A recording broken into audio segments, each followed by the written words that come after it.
Once again, welcome, and I'm very happy that I can moderate the discussion this afternoon, and I can welcome our guests. And we have Kata Balint here, who is a Hungarian analyst from the Institute for Strategic Dialogue, and she's engaging into the topic of extremism, misinformation, and then data analysis from different sources and open sources, disinformation about climate, state-sponsored influence operations, and right-wing radicalization and extremism. And we have Magdalena Klarenbach, who is a researcher in the area of social science, and she's engaging in the NGO sector as well in Poland, where she comes from, and for 10 years she is dealing with ecological and climate education, and her interests are connected with climate change, climate justice and colonialism, especially in the context of Eastern countries. She's the founder and a board member of the Open Plan Foundation, which is an environmental NGO. And third is Jan Kranheisel. He is a social and environmental psychologist specializing in communication strategy in the area of environmental field, and he's the founder, and again he is the author of several publications, and he's the founder and director of the think tank 2050 Institute, and he works at the Department of Environmental Studies at Maastricht University in Brno. So once again, all three of you for accepting our invitation. And after we have had very interesting panels this morning and this afternoon as well, some of you who have already been here had the chance to witness the debates that were dealing with different concepts and theoretical approaches to populism. We should now focus our attention to its real manifestations and to the impact on populism, on climate change in the region of Central Europe, in Czech Republic, Poland and Hungary. We'll be talking about climate populism, how it influences the public debate, media discourse and government policy, and what differences and common features it has in different countries, and how we can face its negative manifestations. So the interest in Hungarian situations from the side of our Hungarian neighbors is focusing on the topics such as legal state and media freedom, and we hear about the efforts of Hungary to block the decisions of the EU, such as with the connection of boycotting the Russian crude oil. But what position Viktor Orbán has and his government in the area of climate change, we know very little about. We heard about the elections in Hungary, and Fidesz and Viktor Orbán won these elections. So I'd like to ask Kata Balint, was climate change one of the topics of the Hungarian election campaign, and how does Fidesz party and its chairman Viktor Orbán face this issue? Thank you so much. Thank you, Adela, and thank you for the invitation. I hope I understood the question properly, but let's see. I'm going to try to talk about it either way, and do let me know if I'm not answering the question. So what we've been seeing in 2022 and the sort of lead up to the elections in April this year is that climate change really hasn't been a priority topic, neither for the opposition and nor for Fidesz as such. The only sort of climate-related topic that did sort of feature within the electoral campaign was about energy dependency and Russian energy dependency particularly. So the sort of issue around whether Russian oil and gas should be sanctioned that is coming into Hungary. And at the time, I mean, Hungary did vote for the sanctions in the beginning of the invasion of Ukraine. However, we've seen that when opposition politicians, particularly some of the Green politicians, campaigned on stricter sanctions against Russian oil and gas, the Fidesz government and the affiliated media was able to turn that around into a talking point about how the opposition wants to sort of make Hungarian people pay for a conflict that they are actually not involved in. And this is particularly related to the overhead reduction policy of Fidesz, which is one of the main policy platforms for which Fidesz campaigns. And that is about the reduction of energy and utility prices overall for users and citizens in Hungary. And the sort of narrative was that if you're going to sanction Russian oil and gas and the imports that are coming in, then the energy prices will skyrocket, and the opposition will sort of abolish this policy of overhead reduction. And so for that reason that will be a problem for the average citizen. And now I would like to talk about Hungary. Kata, Balint, the question for you. Taking it at the beginning, would you perhaps designate Viktor Orbán and his government as climate populists? And since you were researching this topic, my question is, what populist narrative and instruments have they been using long-term in their long-term communication?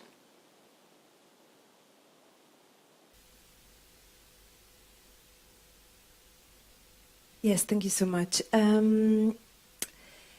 So I would start out with the fact that what I've learned from today's conversations is that no one really knows, or everyone has a different idea about what populism actually is.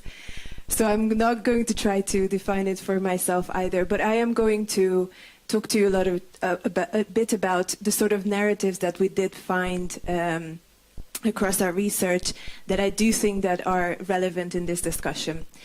So overall, I think that it's worth noting that over the past couple of years, even when we've seen a lot of sort of amplification of the conversations around climate across the world because of Fridays for Future, because of Extinction Rebellion, because all of these grassroots organizations, we have seen a slight increase in conversations around these topics as well in Hungary, but it's still not a major topic of focus for the government, and it probably won't be in the future, but we can discuss that later on.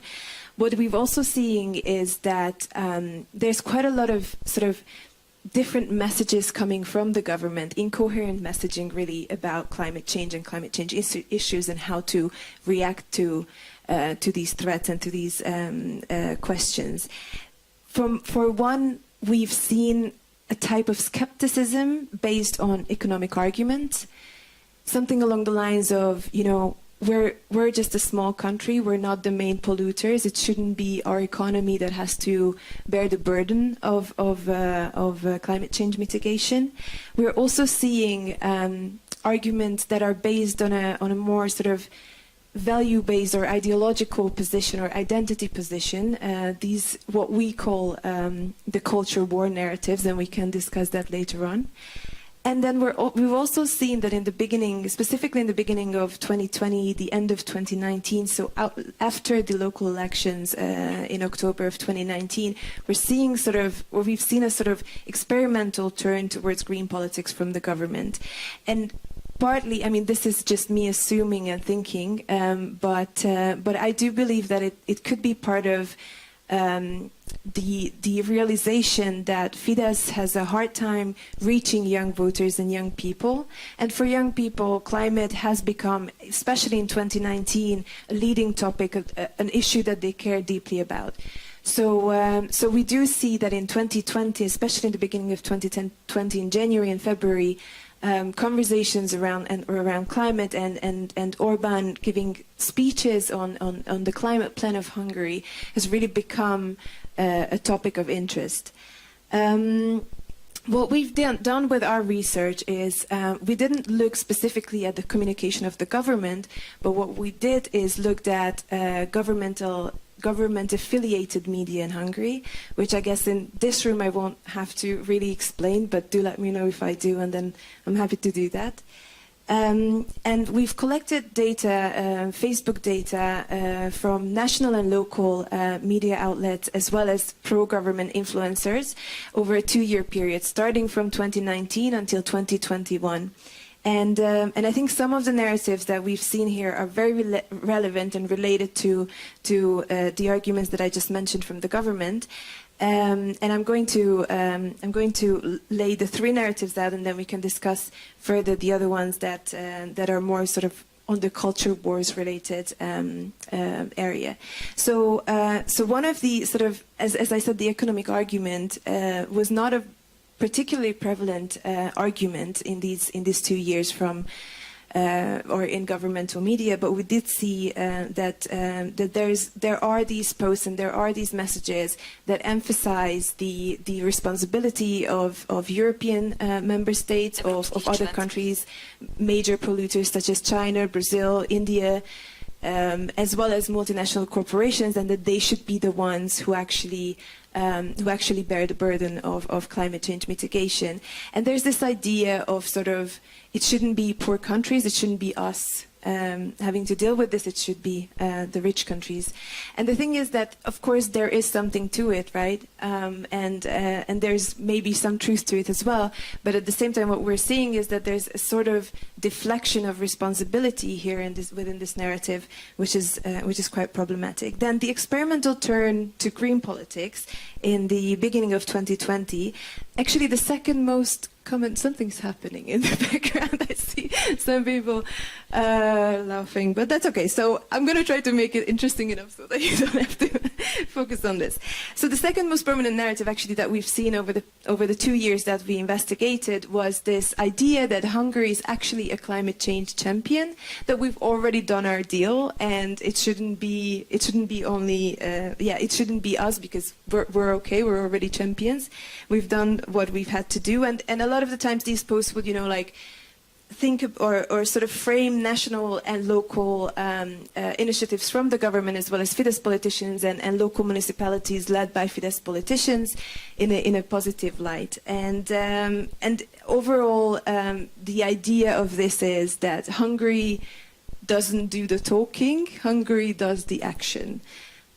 Which is probably also a relevant narrative in this sense. And the last one that, again, is probably a less prevalent narrative, but we did see it occur in our sample, is this idea that nature conversation and green politics is inherently a Christian, conservative, right-wing value, and that we should focus on this because of that. Why I think that's quite interesting is because we did see, and especially in 2019, that there are specific organizations and foundations with a green agenda being founded in Hungary, most of the times with leaders who are very close to the government. So there could have been a sort of, I believe that if the pandemic didn't happen, it could have been that Fidesz takes a more progressive, or not progressive necessarily, but a more green stance on things. And just one last note on this that I wanted to mention, and I might not be on the same page with you on something, which is climate denialism as a sort of narrative or a strategy isn't really a thing anymore. We haven't seen, it was less than 1% of all of our sample where we've seen like hardcore, hardline climate denial and sort of denying the science behind climate change. And this is actually something that we see across different geographies, across different contexts, that we're no longer really talking about climate denial as such. It's not a strategy anymore. It's more about climate delayist messages. And what we're seeing is that a lot of sort of disinformation actors, extremist actors, conspiracy actors and groups and movements, all of these are moving to these climate delayist messages instead of hardcore climate denial.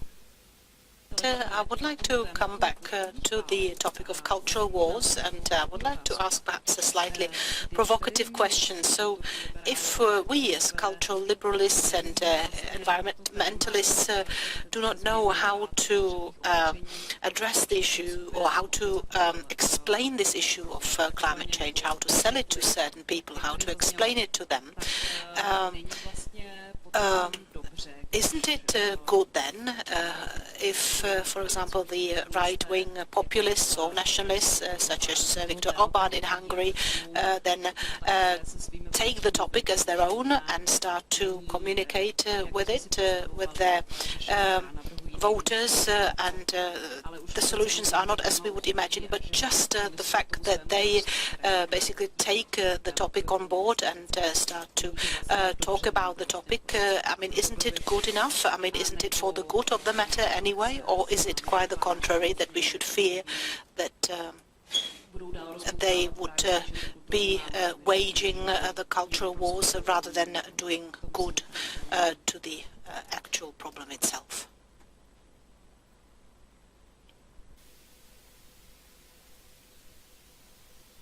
Yes, thank you. So, so I do believe that it could have potentially be a positive outcome if that is the sort of direction they would have taken, even if it's just about communication and not necessarily about policies. But with the coming of the pandemic, it just completely, the topic itself was completely erased, and no one has really brought it up again, and I've been talking to climate organizations, youth organizations, green experts from Hungary, and everyone was hoping that once the pandemic is over, we can come back to this question and we can start discussing these questions, but that doesn't seem to be the case right now.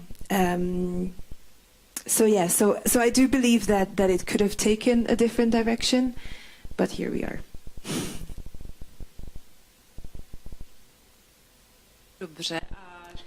And perhaps to the culture wars, to what extent do you think that the topic of climate change is subject to culture wars in Hungary, where on one hand you have the government, or perhaps you have the government somewhere in the middle?